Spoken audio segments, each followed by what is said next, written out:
Automobilis Klaipėdoje klientų turėtų atstoti apie 9 000 eurų.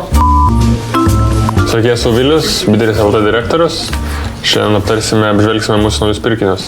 Pastarąją savaitę nupirkom 27 automobilius. Dabar apžvelgsim pirkinuką šios savaitės. Matau, klientas pasiėmęs yra 20 metų Ford Mustangas 2.3. Priekis, kaip sakant, nuneštas.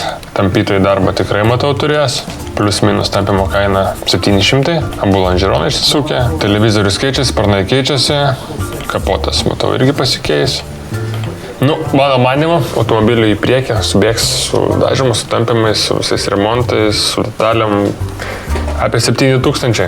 Visai nepamiršau paminėti, klientas automobilį paspaudė $4,9.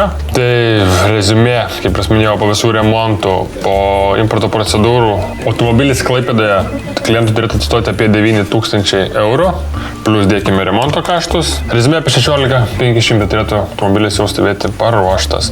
Aišku, be abejo, nepamirškime, reikės praeiti ir ekspertizę, geometriją, technikinį, tas daro papildomas išlaidas. Tai rinkoje automobilis šis kainuoja apie 20-21 000, tai 3,5 profitas gan neblogas, kaip skaičiuoju. Aišku, be abejo, jeigu viskas gerai, jeigu nėra nenumatytų išlaidų. Ko dažniausiai pasitaiko ir būna. Ačiū, kad žiūrėjot, susitiksim po savaitės.